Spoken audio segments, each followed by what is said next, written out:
السلام علیکم ورحمۃ اللہ وبرکاتہ۔ الحمد للہ رب العالمین والصلاة والسلام علی اشرف الانبیاء والمرسلین نبینا محمد وعلی آلہ واصحابہ اجمعین، اما بعد۔ قال اللہ تعالی اعوذ باللہ من الشیطان الرجیم من ہمزہ ونفخہ ونفثہ فاسألوا اہل الذکر ان کنتم لا تعلمون۔ سب سے پہلے اللہ تبارک و تعالیٰ کا شکر و احسان ہے کہ اللہ تعالیٰ نے ہم سب کو دین اسلام کی دولت سے مالا مال فرمایا، رسول اللہ صلی اللہ علیہ وسلم کی امت میں پیدا فرمایا، رسول اللہ کی صحیح اتباع کیسے ہوتی ہے، صحابہ کے منہج پر کیسے چلنا چاہیے، اللہ تعالیٰ نے ہم سب کو توفیق دی ہے۔ اس کے بعد مسجد حرقہ اہل حدیث کے ذمہ داروں کا شکر گزار ہوں کہ خطبہ جمعہ ہونے کے باوجود بھی علماء کی قدر کرتے ہوئے آپ نے یہ پروگرام رکھا۔ اللہ سے ہماری دعا ہے اللہ تعالی ہمارے اس بیٹھنے کو قبول فرمائے اور ہمارے مرتے دم تک اللہ تعالی ہم سب کو علماء کی قدر کرنے اور علم نافع عمل صالح کرنے کی توفیق فرمائے، آمین۔ معزز حاضرین اور خواتین اسلام، عنوان بہت اہم ہے، جیسا کہ نظامت کرنے والے شمیم صاحب حفظہ اللہ نے آپ کے سامنے بتایا۔ تو انشاءاللہ ہم جن عناصر پر آپ کے سامنے گفتگو کریں گے وہ عناصر یہ ہیں۔ سب سے پہلے قرآن میں کچھ سوالات کا ذکر ہے، ہم اس کا تذکرہ کرتے ہیں۔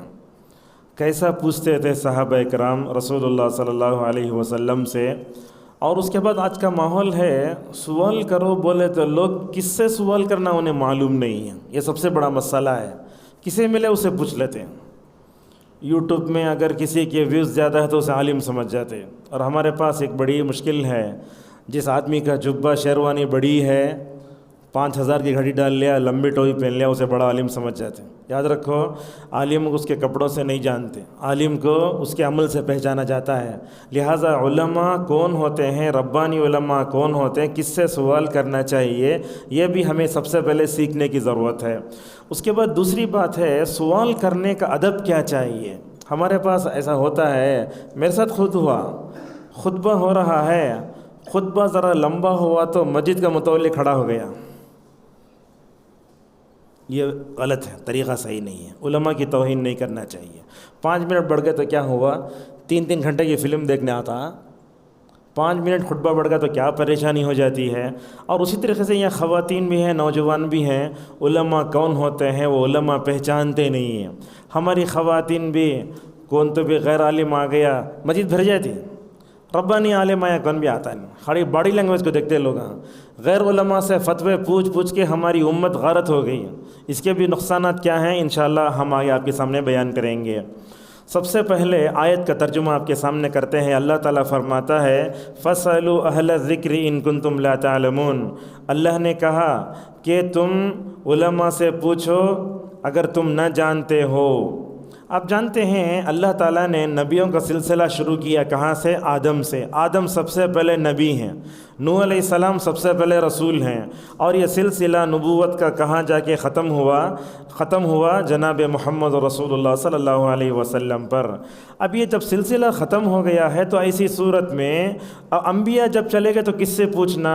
انبیاء کے چلے جانے کے بعد دنیا میں یہ کام علماء کے حوالے ہوا، جیسا کہ حدیث میں آتا ہے آپ صلی اللہ علیہ وسلم نے فرمایا، کہا العلماء ورثۃ الانبیاء، یہ علماء جو ہے انبیاء کے وارث ہوتے ہیں، لہٰذا اس سے پوچھنا چاہیے۔ قرآن میں کیا کیا سوالات آئے یہ غور سے دیکھو۔ یہ سورہ فاتحہ سے ناس تک پڑھتے ہیں آپ لوگ، اس میں ایک چیز نوٹ کریں، وہ کیا ہے؟ یسألونک، یہ قرآن میں کئی جگہ آیا ہے، یہ سورہ بقرہ میں ہے، سورہ انفال کے شروع میں ہے، کئی جگہ یسألونک۔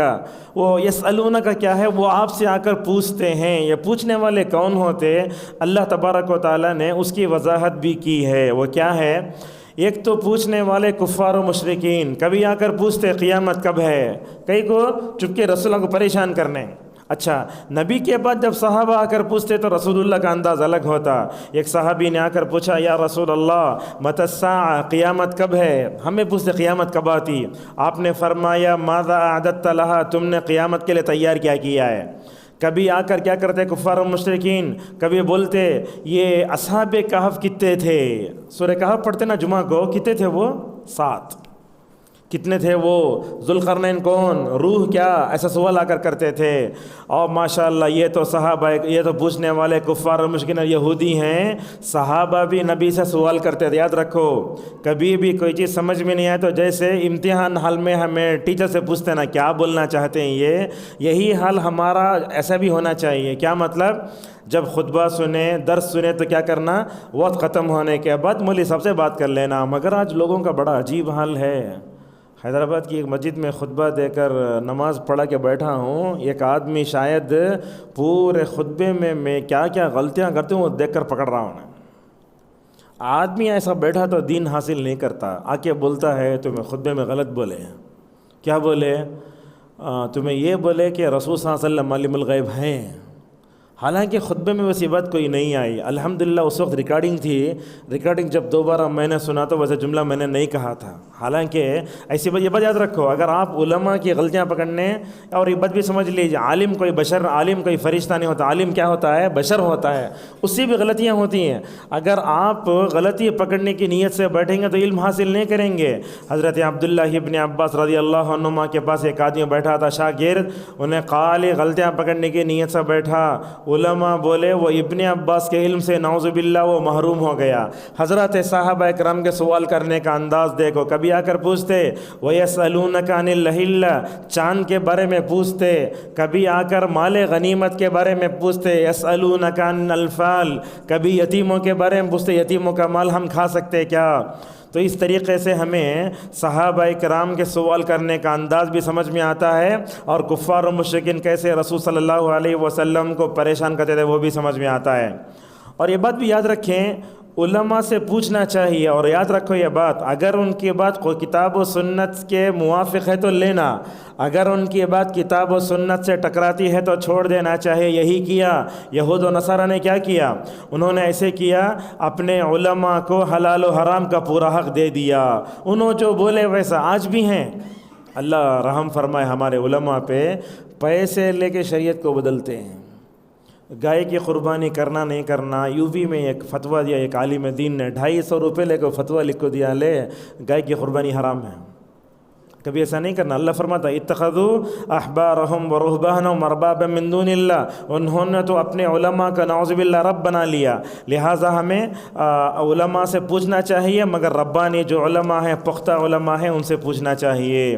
آج آپ دیکھو جو بھی گمراہی ہمارے معاشرے میں پھیل رہی ہے، غلط علماء آ رہے ہیں، غلط باتیں پھیل رہی ہیں، اس کا سب سے بڑا جو مصیبت ہے وہ ہمارے عوام ہیں. عوام کیا کرتی ہے؟ غیر علماء سے پوچھتی ہے. عوام کیا کرتی ہے؟ MBBS ڈاکٹر ہے، ٹائی لگا لے کو تقریر کرنے آتا، اس سے جا کے پوچھتے 3 طلاق واقع ہوتی کیا؟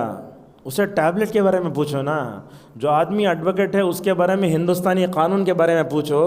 اگر آپ کاتبی جو ہے شرعی مسائل کے بارے میں پوچھیں گے تو وہ کیا کرے گا؟ غلط جواب دے کر نعوذ باللہ آپ کو جو ہے خراب کر سکتا ہے.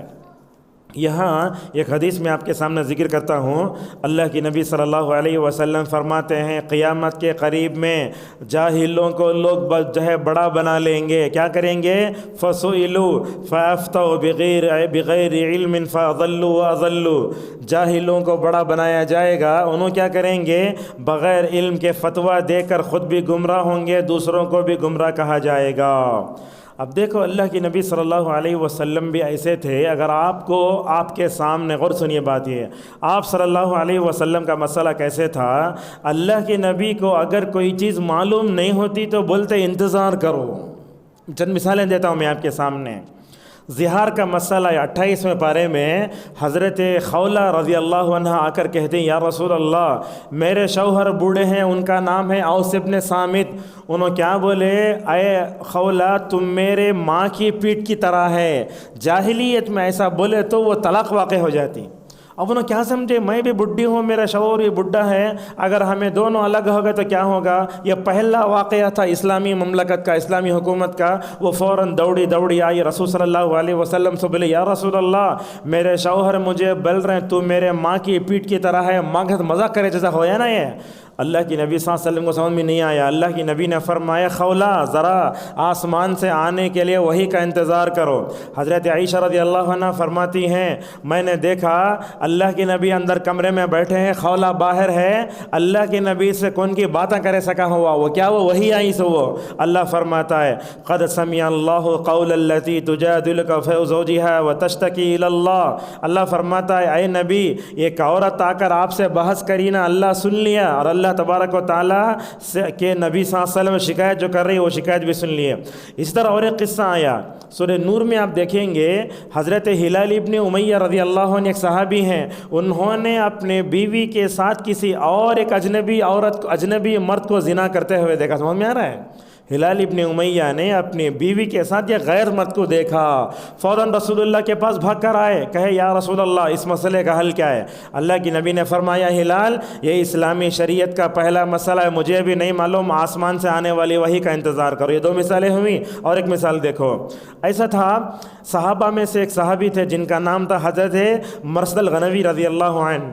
وہ مکے میں تھے تو کیا ہو گئی, وہاں کی ایک زنا کرنے والی عورت ان کے پیچھے پڑ گئی, اس کا نام تھا عناق. تو پیچھے پڑ گئی. حضرت مرثد رضی اللہ عنہ اسلام لانے سب رسول اللہ سے آ کر پوچھتے ہیں میں وہ زنا کرنے والے عورت سے شادی کر لوں کیا؟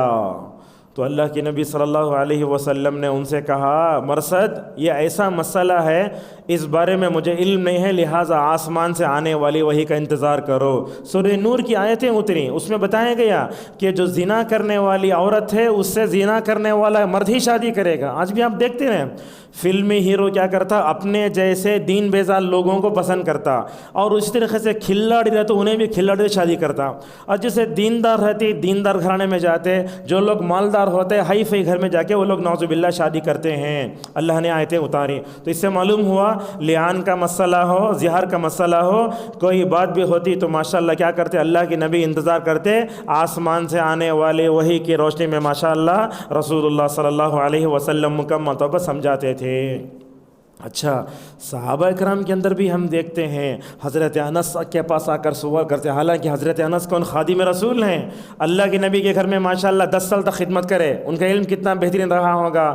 حضرت انس رضی اللہ تعالیٰ عنہ کی جو ہے وہ مطلب تواضع دیکھو, جب حضرت انس سے سوال کیا جاتا تو انہیں بولتے تمہارے پاس حسن بصری ہیں, جا کر ان سے سوال کرو. یہ دیکھو ابن عباس رضی اللہ عنہما ترجمان القرآن, جب حج کے مسائل کے بارے میں لوگ جا کر ان سے پوچھے تو بولے میرے شاگرد عطا ابن ابی ربا تمہارے پاس ہیں, لہٰذا ان سب کو لگ کر میرے پاس نہیں آنا چاہیے. اور ایک بات بھی ہے, آج کل ہم دیکھتے ہیں سوشل میڈیا کا زمانہ ہے, لوگ کیا سمجھتے کوئی بھی غیر عالم ہے اگر انہیں یوٹیوب پہ لائیو آ گیا تو لوگوں سوالات کرنا شروع کر دیتے ہیں. ایک مثال میں آپ کو دیتا ہوں, ایک لمبی مثال ہے, ذرا سمجھنے کی ضرورت ہے.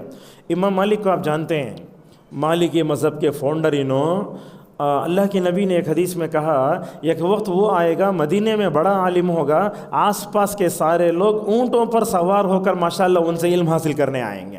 بہت بڑے عالم دین, انہوں نے حدیث کی کتاب لکھی موطا. اللہ اکبر. ان کے پاس ایک آدمی آیا, کتنے سوالات لے کر آیا, مختلف ہمارے پاس روایتیں ہیں, بعض روایتوں میں ہیں 42 کوسچن لے کر آیا, بعض روایتوں میں آیا 72 کوسچن لے کر آیا.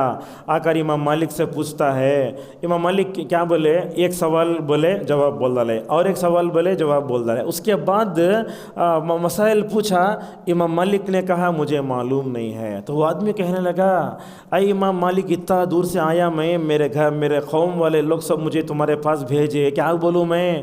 امام مالک بولتے ہیں جاؤ اپنے بستی میں جا کے اعلان کرو میں امام مالک کے پاس گیا تھا, امام مالک خالی 70 پردوں میں سے 2 مسائل کے بارے میں جواب دیے اور 70 کے بارے میں بولتے ہیں مجھے معلوم نہیں ہے. اللہ اکبر. کیا علم تھا. اسی لیے علماء بولتے جو عالم مجھے نہیں معلوم بولتا نا انہیں سب سے بڑا عالم ہے. اس کے بعد اور ایک میں ذکر کرتا ہوں, ایسا ہے ابن عبد البر رحمہ اللہ نے عبد الرحمن ابن مہدی رحمہ اللہ سے نقل کیا ہے کہ امام مالک کے پاس وہ آدمی آیا, آ کر کیا بولا, دیکھو 6 مہینے کی مسافت سے آیا تھا وہ, 6 مہینے کی مسافت بولا تو انڈیا کا پورا بارڈر چلے جانا, اتنا لمبا ہے. 6 مہینے کی مسافت کے پاس آیا اور میرے شہر والوں نے آپ کے پاس بھیجا ہے کہ میں سوال کا جواب لے کر جا کر ان کو جواب دوں۔ تو جب سوال کرنے لگا تو امام مالک نے کہا کہ مجھے اچھا جواب دینے نہیں آتا۔ کون بول رہے ہیں؟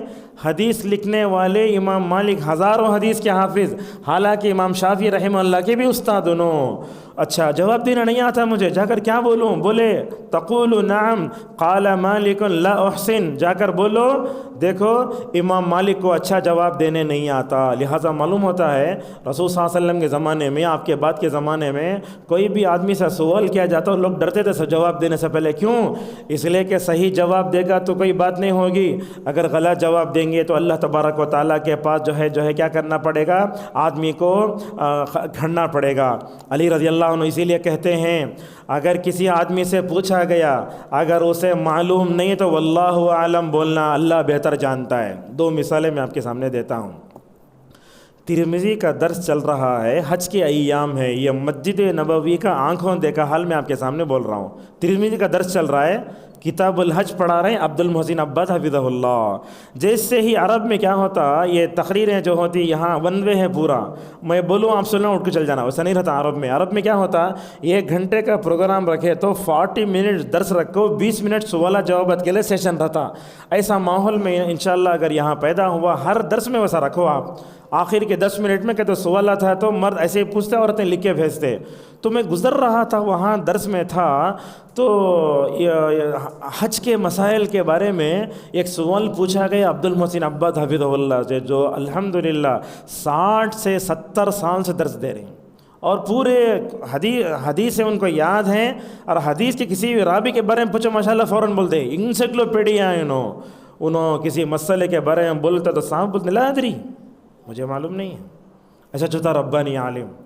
اب دیکھیں جامعہ دارالسلام کے جو ناظم ہیں ڈاکٹر عبداللہ جولم، ان سے بھی آپ پوچھیں، آپ جانتے کہ اس کے بارے میں بولتے صاحب مجھے معلوم نہیں ہے۔ تو یہ جو عالم بولتا نا مجھے معلوم نہیں ہے، انہیں بڑا عالم۔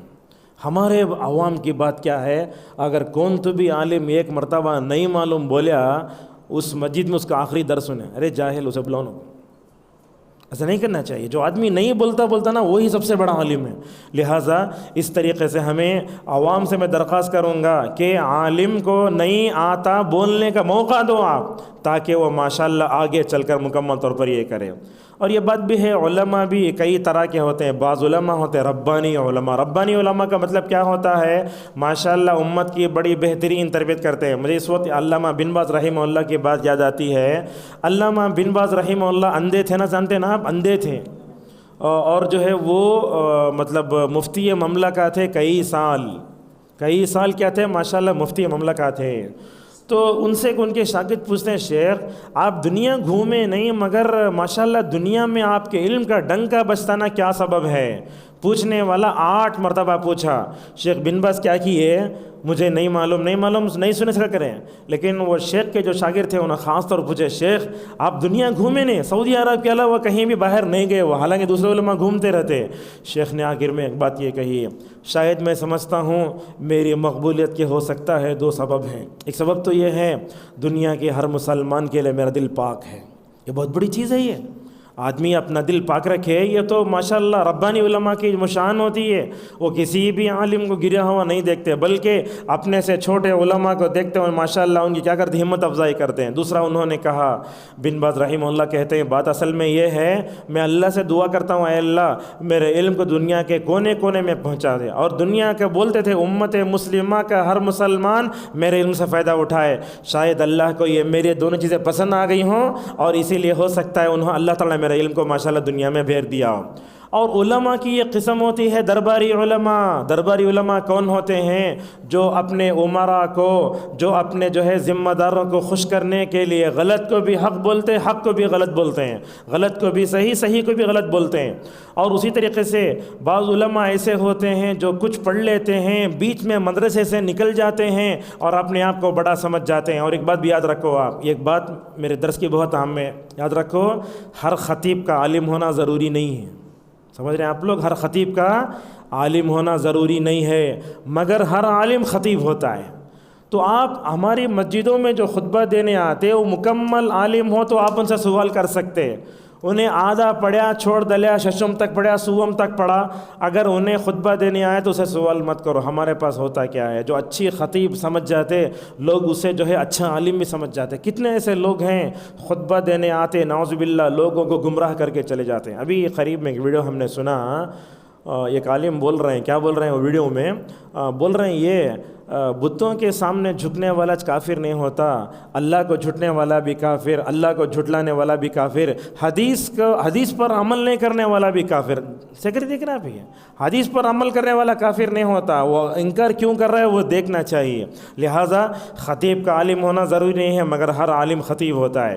تو اور ایک بات بھی ہے ہمارے درمیان میں، اور ایسے چند لوگ ایسے واعظ، خالی واعظ کرنے والے، انہوں کیا ہوتا علماء کے بیانات سن سن کو جو ہے تقریر کرنے سیکھ جاتا ہے۔ ایسے لوگ بھی ہیں، اس میں حسن بصری بھی آتے، دوسرے علماء میں آتے۔ ماشاءاللہ حسن بصری تو اچھے جید عالم بھی تھے، مگر آج کل ہم دیکھتے ہیں تھوڑا سوم تک پڑھ لیے یا علماء کے بیانات سن کو نعوذ باللہ وہ کیا کرتے ہیں، بصیرت سے محروم ہو جاتے ہیں۔ لہٰذا آج ہم دیکھتے ہیں کئی لوگ اپنے آپ کو مفتی سمجھتے ہیں، جیسے دیکھتے ہیں یوٹیوب پہ یعنی تو ٹی وی وغیرہ میں بڑی کال یہ پگڑی باندھ لیے، ان کے ہاتھ میں پین ہے، اب انہوں کیا سوال آتا لکھ لیتے، فوراً لوگ سمجھ جاتے، پگڑی جتنی بڑی ہے عالم اتنا سمجھ جاتے۔ اور ایک حدیث اللہ کے نبی فرماتے ہیں قاضی 3 طرح کے ہوتے ہیں، 2 قاضی جہنم میں جائیں گے، 1 قاضی جنت میں جائے گا۔ اسی حدیث تشریح میں یہ بھی کہتا ہوں علماء بھی کئی قسم کے ہوتے ہیں، مفتی بھی کئی قسم کے ہوتے ہیں۔ جس آدمی کو علم گہرا ہو، کتاب و سنت پر ماشاءاللہ دسترس ہو، اسے معلوم کس سوال کا جواب کیسے دینا۔ میں آپ کو پوچھتا ہوں کسی ڈاکٹر کے پاس انجیکشن ڈالنے والا یا نہیں تو مطلب دوا کی چیٹیں لکھنے والا اگر انہیں کلینک کھول کے بیٹھ گیا تو آپ اس کے پاس جاتے؟ اس کے پاس بھی تو آپ کو پولیو بنا لیتا ہوں نا، حال یہی ہوتا ہے۔ تو اس طریقے سے عالم ہونا، بصیرت ہونا، وہی آدمی کیا کرتا ہے ماشاءاللہ صحیح فیصلہ کرتا ہے تو جنت میں جائے گا۔ اور فتویٰ دینے والوں کی اور ایک یہ ہے، نہ علم ہے، نہ بصیرت ہے، نہ خوف ہے۔ اور بعض لوگوں کو دیکھتے علم نہیں ہوتا، جہالت کی روشنی میں فیصلہ کرتے ہیں۔ اس حدیث میں ماشاءاللہ اللہ کی نبی صلی اللہ علیہ وسلم نے کیا فرمایا دیکھو، ابن ماجہ کی حدیث نمبر 50/3، علامہ البانی رحمہ اللہ نے اس کو صحیح کہا، حدیث نمبر 40 صحیح ابن ماجہ میں، اگر کوئی آدمی غلط فتویٰ دیا بغیر تحقیق کے، اگر آدمی عمل کیا غلط عمل کیا تو فتویٰ دینے والے پر بھی اس کا وبال ہوگا۔ آج ہمارے معاشرے میں کتنے غلط فتوے پھیل رہے ہیں، جو لوگ غلط فتویٰ دیا لے ان کو سن کر جتنے لوگ گمراہ ہوا کہ نعوذ باللہ اپنی گمراہی کا، جتنے لوگ گمراہ فتوے پر عمل کرے اس کا سارا وبال نعوذ باللہ وہ اپنے پیٹھ پر قیامت کے دن اٹھاتے ہوئے آئے گا۔ ابھی ہمیں آپ کے سامنے سوال کرنے کے آداب کیا وہ میں آپ کو بتاتا ہوں، یہ چیز ہم کو جان کر رہنا چاہیے، مردوں کو بھی عورتوں کو بھی۔ سب سے پہلے سوال کرنے کے آداب میں یہ بات لکھی ہے کہ سائل کی نیت صحیح ہونا چاہیے۔ میرے اندر جہالت ہے، اگر میں مولوی صاحب سے پوچھ لیا تو میرے علم میں اضافہ ہوتا۔ بعض لوگوں کو ہم دیکھتے ہیں مولوی صاحب یا عالم کتنے پانی میں دیکھنے کے لیے سوال کرتے، غلط ہے۔ دوسری چیز، سوال کرنے کے لیے مناسب وقت کا بھی الحمدللہ ہمیں کیا کرنا چاہیے، اہتمام کرنا چاہیے۔ رات میں 11 بجے فون کرتے ہیں مولوی صاحب میرے پاس سوال ہے، حالانکہ بیوی کے بھروسوں کو ہے، کہتا جواب دے گا، اگر جواب نہیں دیا تو بڑا مغرور انہیں نہیں بولنا چاہیے۔ اور اسی طریقے سے ہم دیکھتے ہیں فون پر سوال کرنے کا بھی الحمدللہ عرب میں بہت اچھا ہے، لیکن یہاں وہ نہیں ہے۔ یہاں ہم دیکھتے ہیں طلباء کو بھی، سب کو بھی سوال بھیجے 10 سیکنڈ بھی نہیں ہوا کوشچن مارک ڈالتا، اور انہیں کس حالت میں ہے، کیا حالت میں ہے نہیں معلوم ہے نا۔ لہٰذا اس طریقے سے بہت ہونا چاہیے۔ جیسے میں نے جو بات کہی، عرب میں ماشاءاللہ ہر محاضرے اور لیکچر کے آخر میں سوال کرنا ہوتا ہے۔ اور اسی طریقے سے چوتھا ہے، سوال جہالت پر مبنی نہیں ہونا چاہیے۔ صالح فوزان سے ایک آدمی پوچھتا ہے، شیخ آپ کیا بتاتے اس سوال کے بارے میں ہنسی آتی ہے، یوسف کی شادی زلیخا سے ہوئی کیا؟ شیخ کیا جواب دیتے ہیں، میں وہاں نہیں تھا۔ جواب دے کیسا ہے؟ حالانکہ صالح فوزان امام اہل سنہ والجماعہ ہیں، اور علامہ بن باز نے کہا تھا اگر میرے بات میں علم حاصل کرنا ہو تو صالح فوزان سے سیکھو۔ اتنے بڑے عالم دین ہو کر بولتے میں وہاں نہیں تھا۔ اگر غلط سوال آیا تو صالح فوزان ذرا غصے والے عالم دین، اور انہوں بچے نہیں ان کو، انہوں بولتے ماشاءاللہ پوری امت میرے بچے ہیں، تو انہوں بولتے صالح فوزان سوال کرے تو خلی ہذا، یہ سوال چھوڑا لو۔ کبھی غلط سوال آیا تو بولتے یہ سائل بے وقوف لگتا ہے، تو اس طرح سوال غلط نہیں کرنا چاہیے. اور ایک بات بھی یاد رکھو، سوال میں بیجا مذاق بھی نہیں ہونا چاہیے. اور ایک بات بھی ہے، ہر عالم سے سوال بھی نہیں کرنا. کون کا کس سے کرنا؟ علم گہرا ہونا، اس کے اندر تقوی ہونا، قرآن کو سمجھنے کی صلاحیت ہونا، حدیث کو فہم سلف کے مطابق سمجھنے کی صلاحیت ہونا، تجربہ بھی ہونا. جیسے میں نے کہا، عالم کو اس کے کپڑوں سے، شیروانی سے پہچان نہیں جاتا، بلکہ اس کے علم کو دیکھ کر ہم ماشاءاللہ ہم پہچانتے ہیں. میں سمجھتا ہوں امت کا ذوق اس وقت خراب ہے. بڑے بڑے ربانی علماء آتے، کون بھی تقریر کرنے نہیں آتا. یہ غیر علماء آتے ہیں تو وہ 11:30 بجے مسجد بھر جاتی ہے. یہ ہمارا ذوق ہے، نہیں ہونا چاہیے. ربانی علماء کی قدر کرو. چیخنا چلانا یہ اچھی بات ہے. ابو ذر ضمیر کو دیکھے کبھی؟ ابو ذر ضمیر کو سننا کیسا ہے وہ بھی ایک اختلافی مسئلہ ہے.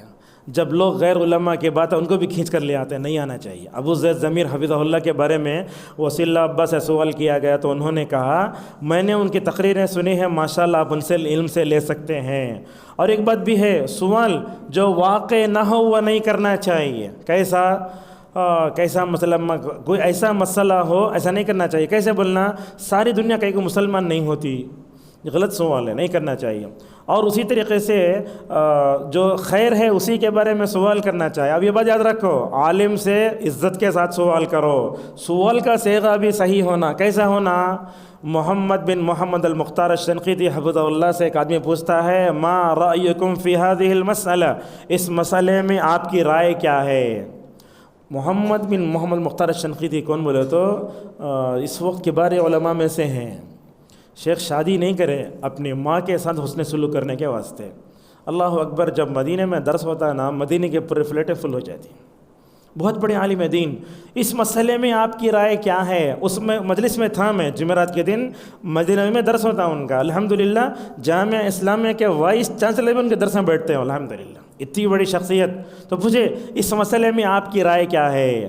تو محمد بن محمد المختار الشنقیطی حفظہ اللہ نے کہا، ایسا مت پوچھو تمہاری رائے کیا ہے، پوچھو اس مسئلے کا شرعی حکم کیا ہے.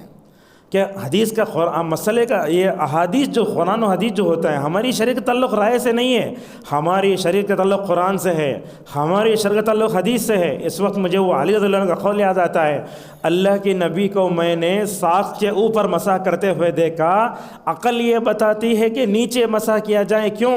اس لیے کہ جب بندہ ساق پہنتا ہے تو نیچے کچرا لگتا ہے نا، مگر شریعت کہتی ہے کہ ہم اوپر مسح کرنا چاہیے. لہذا اس طرح. اور ایک بات بھی ہے، دیکھو سوال کیسے کرتے ہیں. دیکھو ایسا سوال، ایک آدمی سوال کرتا ہے، شیخ میرے والدین میرے ساتھ ہیں. آخری سوال، میرے والدین میرے ساتھ رہتے ہیں. نہیں سوال اور ایک مرتبہ کرو. میرے والدین میرے ساتھ رہتے ہیں. نہیں، سوال کو دوبارہ کرو. میرے والدین میرے ساتھ رہتے ہیں. ارے سمجھ میں نہیں آ رہا کیا ہے یہ. سوال کرو بولے تو خالی بول رہے ہیں، سوال دہراؤ. اللہ اکبر. اللہ جزا خیر دے ان کو. کیا بولے؟ یہ میرے والدین میرے ساتھ رہتے ہیں نا، ایسا مت بولو، بلکہ ایسا بولو میں والدین کے ساتھ رہتا ہوں. اللہ اکبر. کیا ادب سکھایا. والدین میرے ساتھ رہتے ہیں تو میں والدین کا محتاج ہوں. اگر میں یہ کہوں میرے والد میرے ساتھ رہتے ہیں، نعوذ باللہ، اس میں والدین کی اہانت ہوتی، توہین ہوتی ہے. اور ایسا معلوم ہوتا ہے کہ والدین نعوذ باللہ بچوں کے جو ہے کیا ہو گئے، مطلب ان کے مستحق ہو گئے یا ان کے سامنے جھکے. نہیں ہونا چاہیے. اور اسی طریقے سے صحیح سوال کرنے والے کو دنیا اور آخرت میں اجر ملتا ہے. حضرت عبداللہ مسعود رضی اللہ عنہ کہتے ہیں، جب اللہ تبارک و تعالیٰ بندے کے ساتھ بھلائی کا ارادہ کرتا ہے تو اسے صحیح سوال کرنے کا ماشاءاللہ توفیق دیتا ہے. میں آپ کو بتاتا ہوں. دیکھو صحیح بخاری کیوں لکھی گئی، اس کے 2 وجوہات بتائی گئی. امام بخاری نے خواب میں دیکھا ایک جگہ وہ مکھیوں کو ایسے دور کر رہے ہیں. اس کا مطلب یہ تھا حدیث پر آنچ آئے گی میں اس کو دور کر رہا ہوں. یہ صحیح بخاری کی سبب تالیف ہے. اور ایک سبب بتایا، انہوں نے کہا بعض لوگوں نے مجھ سے آ کر پوچھا رسول اللہ کی صحیح حدیثیں کیا ہیں، سوال کیا، تو جواب میں ماشاءاللہ انہوں نے مکمل طور پر کتاب لکھ ڈالی. آپ جانتے کتاب التوحید بہت اہم کتاب ہے. خطبہ جمعہ میں وہ قول آیا، یہاں مسجد میں چونکہ 9 آیا اس کو دوہرا دیتا ہوں. فضیلت الشیخ ڈاکٹر عبد المحسن قاضی حفظہ اللہ مسجد نبوی کے امام ہیں. ان کا ایک گروپ ہے ٹیلی گرام میں بھی ہوں اس میں. اس میں ماشاءاللہ بڑی اچھی ایک بات آئی. انہوں نے کہا میں سمجھتا ہوں توحید حاصل کرنے کے لیے دنیا میں 2 کتابیں ہیں. یہ کتاب التوحید اور دوسری عقیدہ واسطیہ، یہ بات دیکھو سونے کے پانی سے لکھنے کے لائق ہے۔ اگر تم دونوں کتابوں کو پڑھ لو گے، پڑھ کر مرو گے، اللہ سے ملو گے، تمہارا تم سے راضی ہوگا۔ بہت بڑی بات ہے، یہ معمولی بات نہیں ہے۔ یہی کتاب التوحید ہے جس کی تالیف کے بارے میں امام محمد عبد الوہاب رحمہ اللہ نے لکھا ہے، جب وہ بصرہ گئے، بصرہ والوں نے پوچھا اے محمد تمہارا عقیدہ کیا ہے، کتاب لکھ ڈالی۔ بعض علماء کہتے ہیں حریملہ، وہ عرب کا ایک سعودی عرب میں ہے، وہ وہاں کے لوگوں نے پوچھا تمہارا عقیدہ کیا ہے، تمہارا عقیدہ کیا پوچھے تو انڈیویجول جواب دے کے بھیج سکتے تھے نا، ماشاءاللہ کتاب لکھ کر امت پر احسان فرمایا۔ الداء الدواء، بہترین کتاب گناہوں سے چھٹکارا حاصل کرنے کے لیے، کتاب و سنت اور اقوال سلف کے بعد اس روئے زمین پر سب سے اچھی کتاب ہے تو الدواء الدواء کا۔ میں گزارش کروں گا علماء حیدرآباد میں رہتے ہیں تو ہر مسجد میں اس کتاب کا درس شروع کرے، یہ گناہوں کی دلدل میں پڑے ہوئے لوگوں کو ماشاءاللہ اچھے انداز سے حمد کر سکتے ہیں۔ علامہ ابن القیم رحمہ اللہ سے پوچھا گیا، ایک آدمی آ کر پوچھتا میں گناہوں کے دلدل میں پھنس گیا ہوں، اپنے آپ کو گناہوں سے کیسے بچاؤں؟ تو ابن القیم رحمہ اللہ کیا کر سکتے تھے، وہ آدمی کو تنہائی میں نشست کر کے بھیج سکتے تھے نا، ماشاءاللہ کتاب لکھ کر امت کے گنہگار لوگوں پر احسان فرمایا۔ جو بھی آدمی گناہوں سے اپنے آپ کو بچانا چاہتا ہے اس کتاب کا مطالعہ کرے۔ یہاں یہ بھی ہے، میں آپ کو بتانا کو حضرات صحابہ کرام، ابن عباس رضی اللہ عنہما فرماتے ہیں صحابہ کرام جس میں نفع ہوتا وہی سوال کرتے تھے، اچھا سوال کرنا باعث اجر و ثواب ہے۔ جن لوگوں نے امام بخاری سے سوال کیا تھا نا، وہ صحیح بخاری جو لکھی ماشاءاللہ پورا اجر ان کو ملے گا۔ کتاب التوحید کے بارے میں جو لوگ سوال کرنے تھے وہ کتاب کو پڑھنے والے، اسی طرح ابن تیمیہ کے بارے میں آتا ہے، واسط میں رہنے والے کچھ لوگوں نے آ کر پوچھا تمہارا عقیدہ کیا ہے توحید و اسماء و صفات کے بارے میں، عقیدہ واسطیہ لکھ کر ماشاءاللہ امت پر احسان فرمایا۔ علامہ ابن رجب حنبلی رحمہ اللہ کہتے ہیں آدمی کو سوال کرنا چاہیے لڑائی جھگڑے کے لیے۔ بعض لوگ ہوتے ہیں کسی دوسرے اپوزیشن کو ذہن میں رکھ کر سوال کرتے، حالانکہ انہیں بھی مجلس میں رہتا، ایسے آدمی کے بارے میں آپ کیا کہتے ہیں جو ایسا کہتا ہے؟ لہٰذا کبھی بھی چبانے والے باتیں کرنا، تانا زنی کرنا یا کسی خاص آدمی کو ذہن میں رکھ کر سوال کر کے محفل میں ہنگامہ کرنا یہ بھی صحیح نہیں ہے۔ اور اسی طریقے سے سوال کرنے کے آداب میں ادب یہ ہے کہ فتنہ پیدا کرنے کے لیے بھی سوال نہیں کرنا چاہیے۔ ایک مسئلہ ہے، محمد بن سلمان حفظہ اللہ کون ہیں؟ عرب میں ولی عہد ہے، ان کو لے کر کیا کیا بول رہے ہیں، یہ تحریکی مزاج کے، اخوانی مزاج کے، ان کو تو پتہ نہیں جا کہ کہیں فرعون سے جوڑ ڈالے۔ محمد بن سلمان کیا کر دیا، مطلب ریاض میں بلایا، یہ کیا وہ کیا، بعض لوگ تو بول ڈالے بغیر تحقیق باتیں پھیلاتے، مدینہ میں کیا بن گیا، فلم تھیٹر بن گیا۔ کہاں ہے بات؟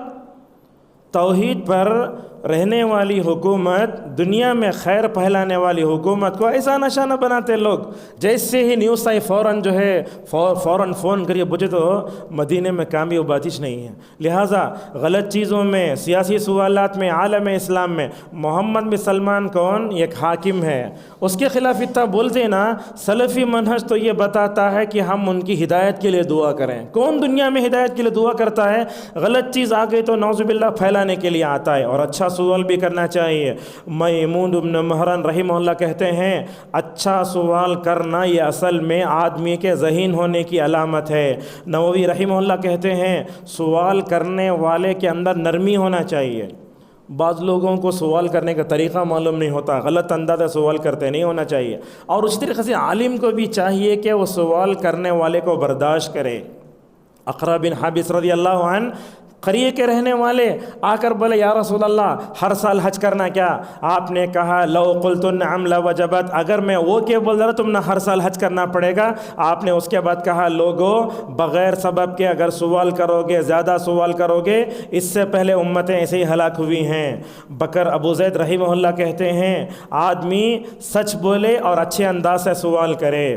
اور ایک بات بھی ہے، بعض لوگوں کو ہم دیکھتے ہیں ایک مسجد میں ایک عالم سے سوال کر رہتے، انہوں ایک جواب دیتے، ایک بیک گراؤنڈ رہتا ہوا، یہاں آ کر کیا کرتے، فلاں عالم ایسا بولے نا، وہ عالم کا کیا حکم ہے۔ اب انہوں بھی کیا کرتے، اپنے آپ کو لوگوں کے سامنے بڑا بتانے کے لیے، اسے کیا بھی آتا نہیں اسے، بکر ابو زید بولتے ایک عالم کا فتویٰ لا کے دوسرے عالم سے ایسا پوچھتا، کیا ہوتا، وہ علماء کو آپس میں لڑائی جیسا ہوتا۔ کلیلہ دمنہ والی بات آتی ہیں، لڑا لڑک چھوڑتے، ایسا بات ہوتی نہیں ہونا چاہیے. اسی لیے ماشاءاللہ ہم دیکھیں صالح فوزان سے کئی شخصیتوں کے بارے میں سوال کیا گیا، مگر شخصیت کا نام نہیں لیتے، شخصیت پہ رد کرتے. عبدالرحمن العریفی یہ اخوانی مکتب فکر کے عالم دین ہیں، تو صالح فوزان ان کے اوپر رد کرتے، بولتے ہمیں عبدالرحمن عریفی سے کیا بھی لینا دینا نہیں ہے، ان کے غلط افکار، خارجی افکار ہیں نا، ان پہ ہمیں رد کر رہے ہیں، لہٰذا علماء کو آپس میں لڑانا نہیں چاہیے. اور یہ بات بولتے صالح فوزان حفظہ اللہ، ایسا سوال کرو جس کی معاشرے کو ضرورت ہو. کیسا سوال کرتے؟ وطر میں دعا قبل الرکوع پڑھنا کی بعد الرکوع پڑھنا کی؟ علیہ رمضان میں تو اللہ اکبر خانی لڑایا، عملش نہیں. اور ایک مسئلہ آتا یہ ہاتھ اٹھانا کہ نہیں اٹھانا کی. عید کی نماز میں لوگ امام کو دیکھتے رہتے، انہیں ہاتھ اٹھاتا کہ نہیں کیا. بالکل میں پیش آیا میرے ساتھ، یہ عید کی نماز تکبیرات ہے نا، اسے نہیں اٹھانا زیادہ راجے ہے. اب ہم نہیں اٹھائے، پوری مسجد کے لوگ خطبے کے بعد مولوی صاحب تمہیں کئی کچھ آئے گی ہمارے پاس جمعہ عید پڑھانے کے واسطے، تمہیں ہاتھ نہیں اٹھائے سوچتے ہم نہ کیسا کی ہوگا. یہ کہاں سے آئی بات؟ لہٰذا شریعت جو چیز جس درجے میں رکھی آپ اسی کو درجے میں رکھیے. سوال کرنے میں جس کی ضرورت ہے اس کو سوال کیجئے، جس کو ضرورت نہیں سوال نہیں. مجھے معلوم ہے 99 میں کولر کے پاس ایک علاقہ ہے سیتناکن ہلی، یہ اصل میں مولانا حماد صاحب رحمہ اللہ کی جائے پیدائش ہے. وہاں مولانا حماد صاحب نے مجھے تراویح پڑھانے کے لیے بھیجا تھا، تو وہاں ہم کیا کیے، رکوع سے پہلے دعا کرتے تھے. اب وہ حماد صاحب کی ایک رشتہ دار ہیں، انہوں آ کر چیٹی دیے، ایک حدیث میں رکوع کے بعد بھی ہے نا، لڑائی شروع ہو گئی. اب وہ 99 کے میں کیا تھا، قریوں میں علم نہیں تھا، ہر دن ہنگامہ. وطر کو نماز کھڑتے لوگ بولتے قبل الرکوع پڑھتے کہ بعد الرکوع پڑھتے کہ. اس کے بعد مولانا حماد صاحب رحمہ اللہ اپنے کسی رشتہ دار کے جنازے میں آئے، وہ تراویح کے بعد کھڑے ہو کر لمبی تقریر کی، بولے قبل الرکوع بھی پڑھ سکتے، بعد الرکوع بھی پڑھ سکتے. یہی ایک مسئلہ آتا ہے، رکوع میں سجدے میں گئے تو ہاتھ پہلے رکھنا کہ گھٹنے پہلے رکھنا کی سجدنا. یہ مسئلہ ایسے ہے، علامہ ابن تیمیہ رحمہ اللہ کہتے گنجائش ہے، آدمی چاہے تو پہلے رکھے، ہاتھ رکھے، گھٹنے رکھے.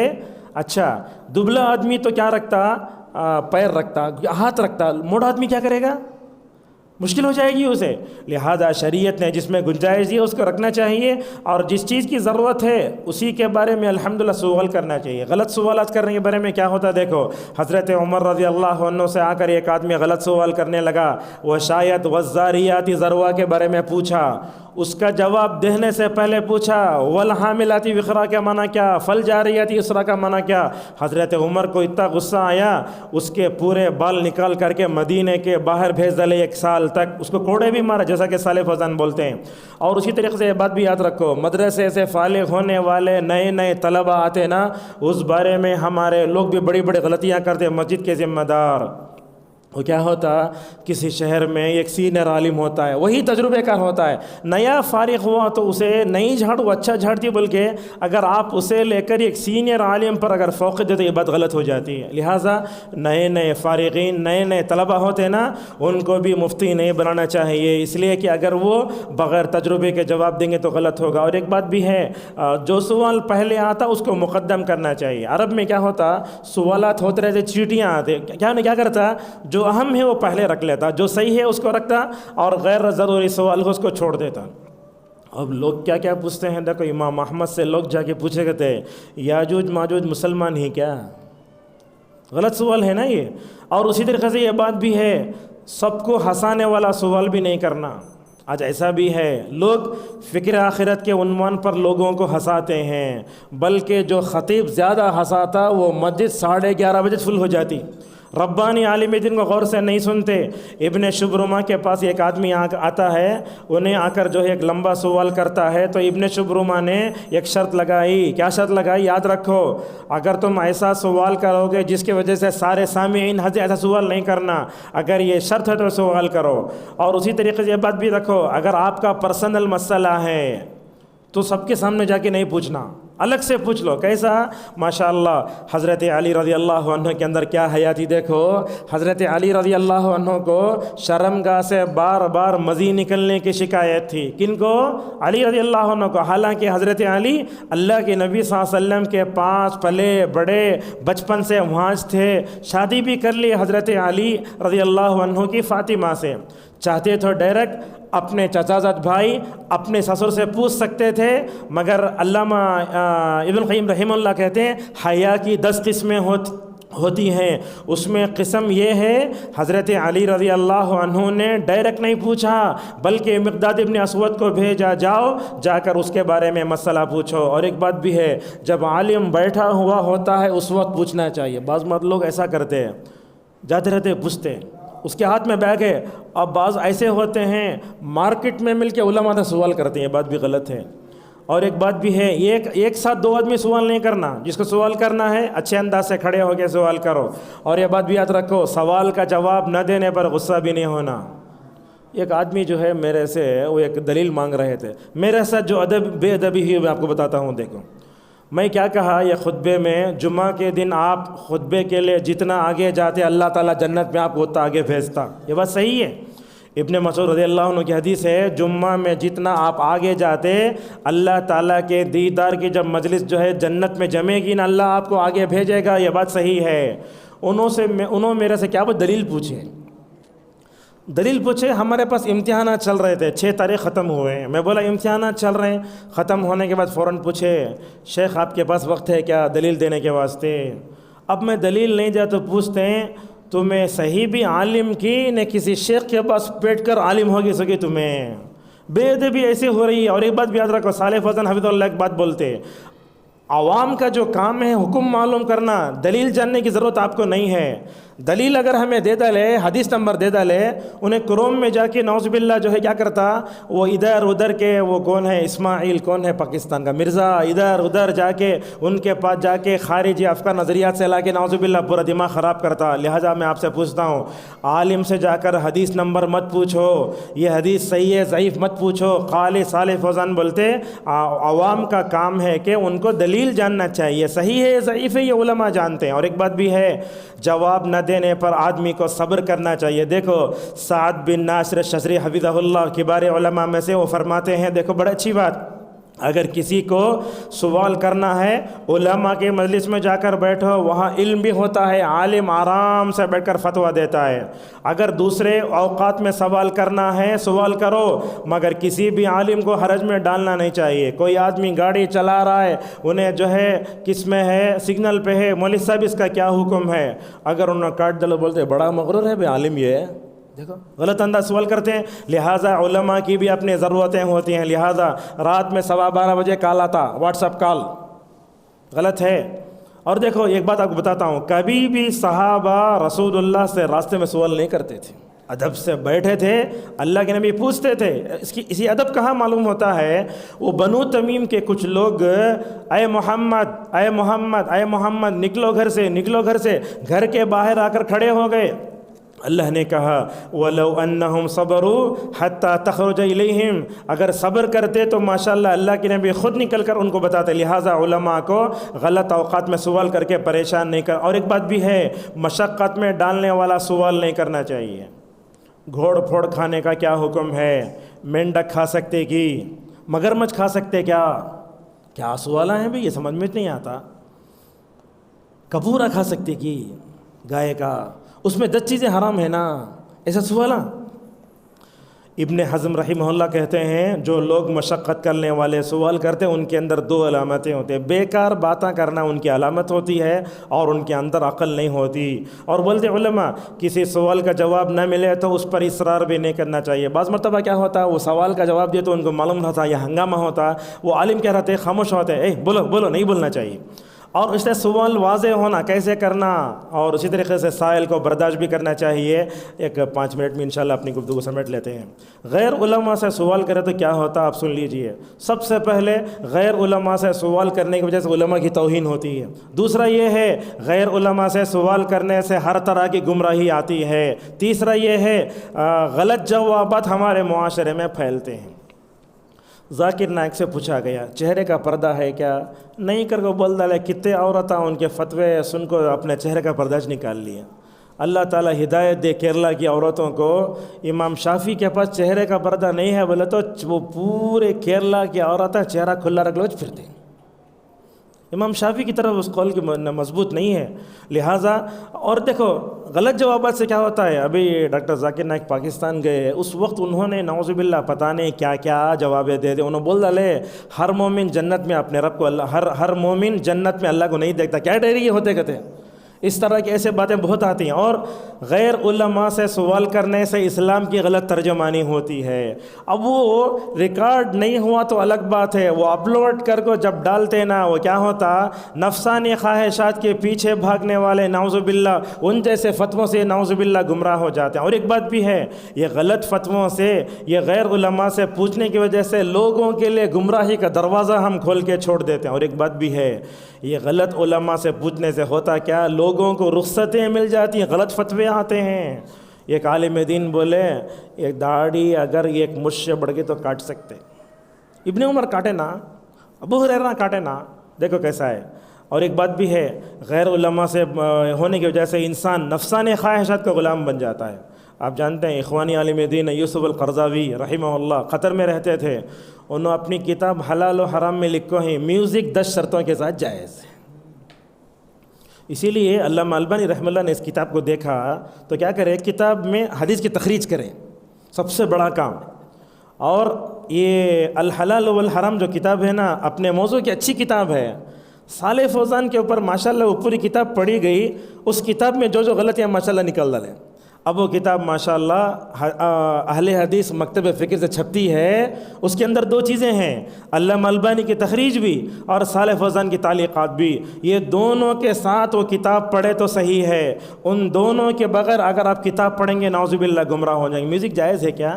میوزک تو بالکل شیطان کی بانسری ہے نعوذ باللہ۔ اور اسی طریقے سے یہ غلط کیا ہے، فتووں کے جیسے اسلام آزاد اسلام مل جاتا لوگوں کو۔ اور علامہ بن باز رحمہ اللہ تو کہتے ہیں کہ غلط علماء سے یا نہیں تو غیر علماء سے سوال کرنا یہ منکر ہے۔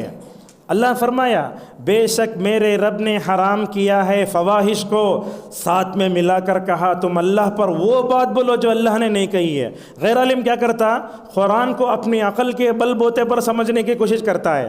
سید قطب بہت مشہور عالم دین ہیں، انہوں نے تو کہا سورہ مریم میں میوزک ہے، ادا ادا ادا ادھر میوزک آتی ہے، لہٰذا بولتے ہیں اللہ ابن قیم لکھتے ہیں حرام چیزوں میں سب سے بڑھ کر حرام یہ ہے کہ بندہ اللہ پر وہ بات بولے جو اللہ نے نہیں کہی ہے۔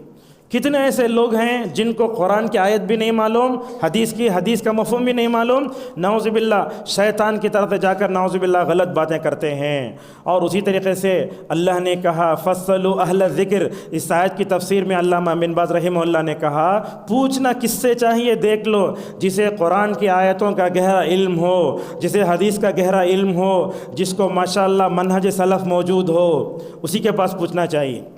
اور ایک بار یہ غیر عالموں سے پوچھنے سے عقل پرستی ہوتی ہے۔ کتنے ایسے فتوے ہیں جس میں عقل پرستی ہوتی ہے، شریعت کا کھلواڑ ہوتا ہے۔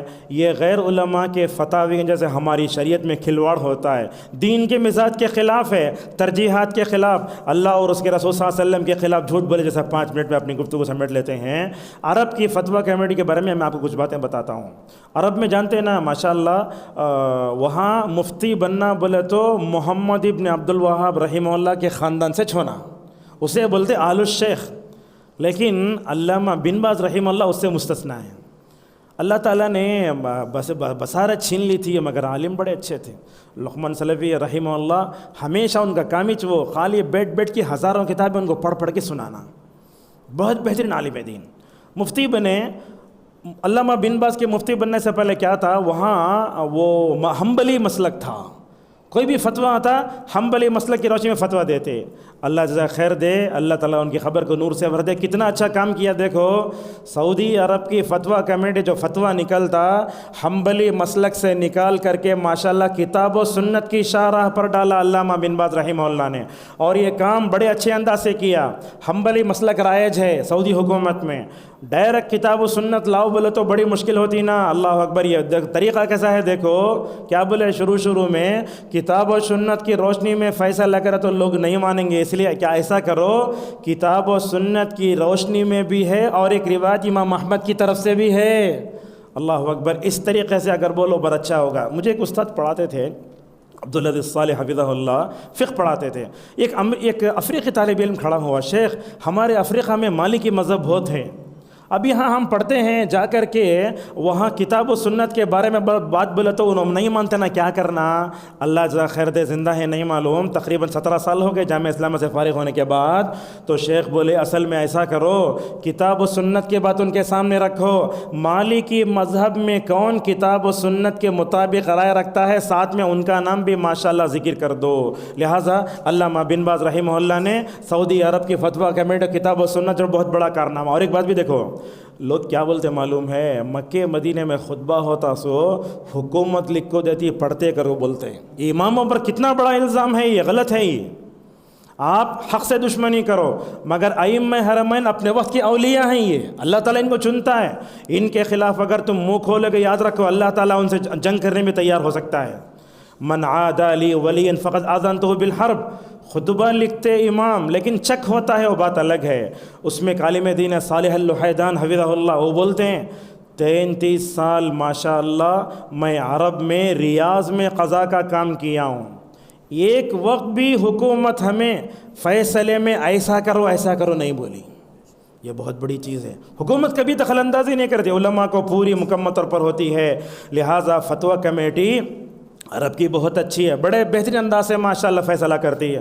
اور چند دن پہلے مسجد نبوی میں فتوے کے بارے میں ایک بڑا سیمینار ہوا, علماء اس کو چاہے تو سن سکتے ہیں. میرے استاد ہیں سلیمان روحیلی حفظہ اللہ, اس وقت مدینہ کے سب سے بڑے محدث ہیں. ان کے بارے میں نے ایک بات سنی, علماء کے لیے بہت اچھی ہے. میں نے خود ان سے پوچھا, شیخ آپ کے پاس یہ فتویٰ دینے کی صلاحیت پورنا کہاں سے آئی؟ انہوں بولتے ہیں میری زندگی میں ہر سال 2 میں 2 کام کرتا ہوں. ایک کام یہ کرتا ہوں, ہر سال یہ فتح الباری ماشاءاللہ سال بھر میں ایک کتاب پڑھ لیتا ہوں. یہ کوئی معمولی بات نہیں ہے. آج کل عالم کتاب اٹھاتا فوراً چھوڑ ڈالتا ہے, PDF پڑھتا. اور انہوں بولتے سال بھر میں 1 مرتبہ ابن تیمیہ کے مجموع فتاوی بھی پڑھتا ہوں. اللہ اکبر, 36 جلدیں ہیں. ان کے پاس وہ صلاحیت پیدا ہونا بولے تو ابن تیمیہ کا فتویٰ پڑھے تو عالم کے اندر ماشاءاللہ بڑے اچھے انداز کی آئی. لہٰذا میں ہندوستان کے اہل حدیثوں سے گزارش کروں گا, ہمارے علماء کے جو فتاوی نا ان کو ترتیب دیا جائے.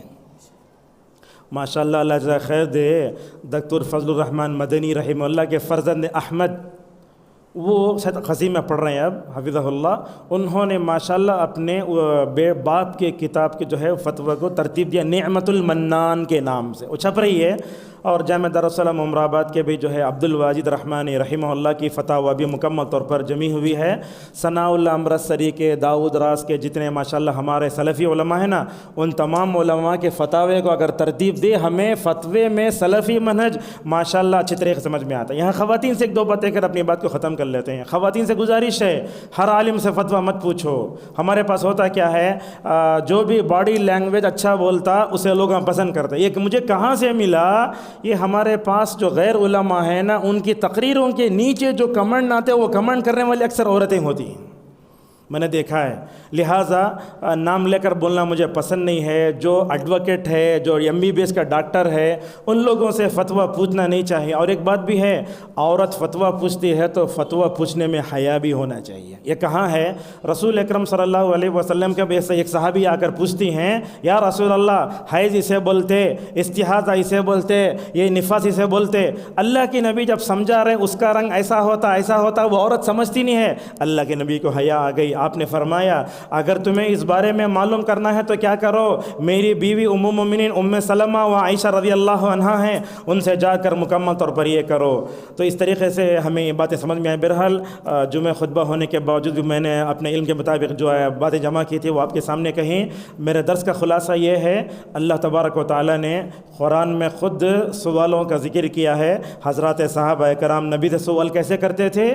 ہمیں دین میں کوئی بھی شک و شبہ آیا, ربانی علماء سے جڑو. جسے آپ کے فون میں ایک پولیس کا نمبر رہتا, ایک ڈاکٹر کا نمبر رہتا, آپ کے پاس ربانی عالم کا نمبر بھی ہونا چاہیے. یہ بہت اہم چیز ہے. ربانی علماء سے جڑ کر رہو, غیر علماء سے, ایڈوکیٹ, MBBS, ان لوگوں سے ہرگز جڑ کر مت رہو. ان لوگوں کو ہمیں نصیحت ہے, آپ جس لائن میں ہیں وہ کام کرو. تقابل ادیان ہے, ہندوستان کا دستور ہے, اس میں کام کرو. اور بھی اچھی طرح سمجھ میں آتا ہے, پیس کانفرنس ہو رہی تھی چنئی میں, وہاں ڈاکٹر ذاکر نائک جو ہے وہ طلاق کے بارے میں پوچھا گیا. مجھے معلوم ہے وہ بازو جو ہے دکتور RK نور رحمہ اللہ بیٹھے تھے, اپنی جگہ سے کھڑے ہو گئے.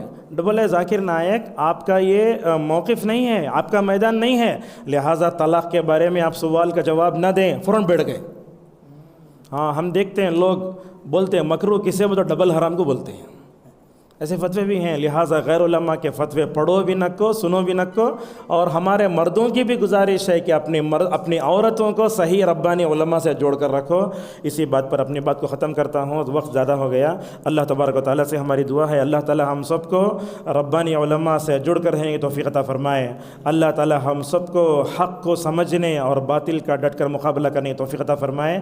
اللہ تعالیٰ ہم سب کو علماء کی قدر کرنے، صحابہ کرام جیسے فتووں کے بارے میں اور اہل علم میں کیسے پوچھنا چاہیے، سوال کے آداب جو بتائے ہیں ان آداب کے بارے میں رعایت کرنے کی ہم سب کو توفیق عطا فرمائے۔